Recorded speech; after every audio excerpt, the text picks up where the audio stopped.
Ben, we're going to bring you back talking about class of 2024 again and those who've been appointed. I will be clock watching a little bit, but we've taken up a bit of your time, so go ahead. That's fine. What I was thinking, we could maybe skip the video that I've got in there and maybe we can show that in extra because I know that we're running over slightly. So it is really interesting to hear that. Thank you, Diane, to get that insight into the undemocratic process, right? And actually, the people that talk about democracy the most seem to be the ones that are least interested in actually implementing it in practice. And we can see this in the UK because of a series of appointees who've been put into very, very senior level roles in the British government. I'm going to talk about three today. These are ones that have just jumped out of me over the past couple of weeks.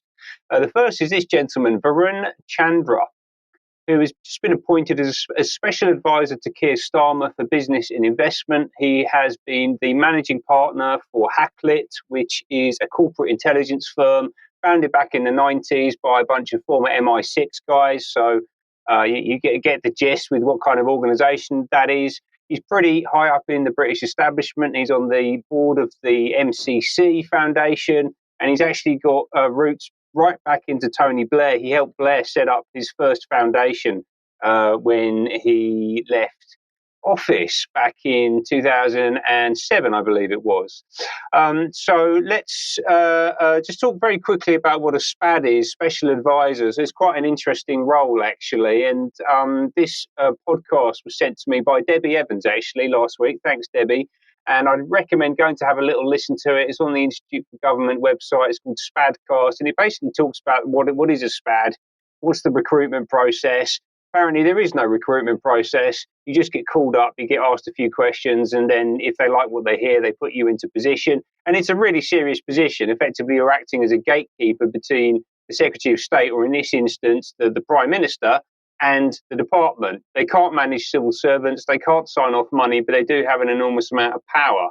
And this guy is, as we've said, right in the top levels of the corporate establishment, now into the political establishment. They've got their hands into the military intelligence apparatus. So again, he's talking about Hakluyt, the corporate advisory firm that Varun Chandra has just left to move into government. They are actually advising the investment security unit of the British military intelligence on how to spend its money. They've got connections not just into the Labour Party, but also into the Conservative establishment, and Lord William Hague has just been appointed as chair of the Hakluyt International Advisory Board. Right, so this is very much a uniparty type organisation working with top international corporations and intelligence agencies, now right in the heart of the British government, essentially acting as a gatekeeper to the Prime Minister on issues relating to international business and investment. And as I mentioned earlier, Varun Chandra actually helped establish Tony Blair Associates, which was the first vehicle that Blair set up to work on faith, Africa and climate change, apparently, according to Wikipedia. It was shut down in 2016, but then that went on to form essentially the kind of core of what has become the Tony Blair Institute for Global Change. The second person appointed, this gentleman, Lord Timson, Minister of State for Prisons, Parole and Probation. He is a businessman. His father actually founded Timpson's group. Timpson is a cobbler. You go and get your keys cut there. They're all over the country. They've got 2,500 stores around the UK. They also own a bunch of dry cleaners, and they own Jeeves of Mayfair, I believe it is, who have got a royal warrant. They clean the King's suits, apparently. He popped up earlier this year, Lord Timpson, because, and obviously, now we know in hindsight that this was essentially a precursor to him being put in for this job. He wrote this book called The Happy Index, which he calls Lessons in Upside Down Management. It's about his values as a leader. It's about focusing on happiness. And also he talks about the fact that he's spent a lot of time getting former prison inmates into jobs. So about 10% of the Timson workforce are former prisoners. Let's not run the video because it's a couple of minutes and we're already over time. But essentially, what he talks about in his maiden speech to the House of Lords last week is his desire to turn the prison system into something that's much more about rehabilitation. it sounds nice. It sounds very kind and empathetic, as we're always told to be these days. But actually, when you dig into it, what are we looking at? Well, he actually thinks that 2/3 of the people in prison shouldn't be in prison. Right. And if we're looking at that kind of mentality, this push towards reducing sentences, you do wonder whether prison is actually a deterrent anymore. It's supposed to be a punishment. It's supposed to deter people from crime. And also the question that never gets raised by these people, and certainly not in my experience from listening to Lord Timpson, is what about the victims? Yeah, the perpetrators of the crime are not victims of the crime. And we're doing a disservice to victims by letting people out early and taking this whole kind of line of things. That would be my take on it. And then finally, last but certainly not least, Lord Vallance. Patrick Vallance, one of the key protagonists of the COVID debacle over the past 4 years. He's been put into position as Minister of State for Science, Research and Innovation.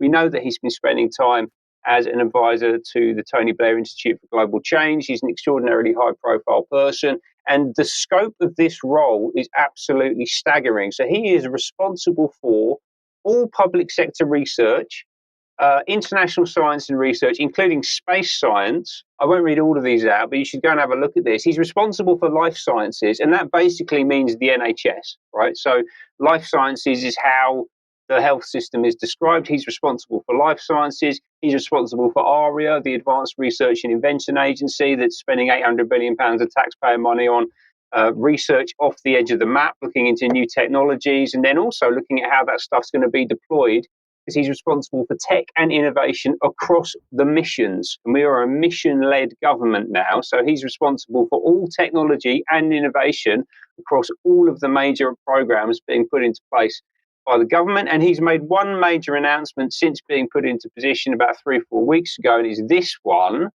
fascinating and absolutely terrifying when you dig into it. We've had £50 million unlocked for the UK Biobank, which is a DNA database, which is sitting right at the heart of the health system, which is a way for pharmaceutical industry to track and trace and monitor and experiment on the British population. That's been done in collaboration with Amazon Web Services, AWS. So this is a public-private partnership.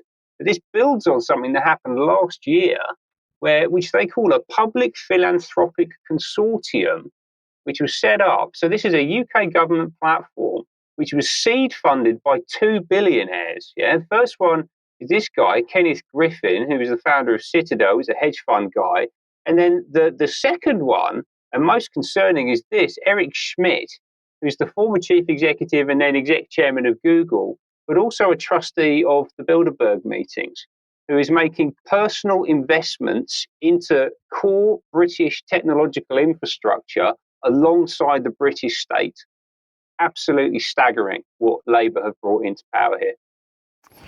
Ben, thank you very much for that. I'm afraid we haven't got more time in this news edition to get into this, but we're now into the meat. We are being attacked by this system. And if people want their country back, the first thing they need to think about is, do they really want the old country back, or do they want a new society in this country with truth and honesty and morality and love and kindness? Is that where we want to head? And if we do want that to be the case, then we have got to understand what and how we are being attacked, and this country is being destroyed. No difference in the parties, and full linkage with massive amounts of money through global companies. This is effectively a global form of fascism. We need to understand it for what it is if we're going to deal with it. We must leave it there. So thank you to everybody who's joined us today, wherever you are in the world. And Ben, thank you for joining us. Diane, thank you. We will be back in a few minutes for extra time, and we'll talk more about some of these subjects, but we must leave it there. Thank you. Bye-bye.